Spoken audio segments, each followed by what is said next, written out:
single-digit percentage of solar, or they have to go all in and get something installed on their rooftop, and there's nothing in between.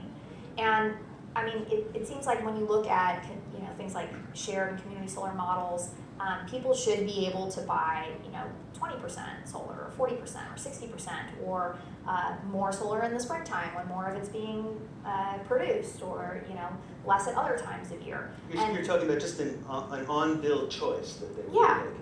Yeah, that they should be able to sort of opt in and out, and they should be able to sort of follow pricing trends and things like this, and be interacting and doing all these kinds of transactions. And yet somehow that's a thing that we don't talk about as being a possibility. And I think maybe between now and 2020, it's still going to be this sort of dichotomy of structures, where you take what you get, or you go 100%.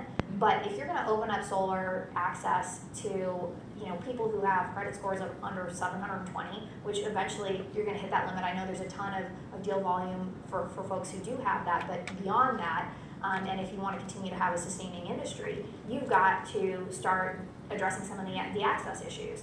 And we already see that coming up as being a big topic in terms of utilities, electricity. That has been part of the public infrastructure, and the provision of electricity has been something that people view as being something that is a public good.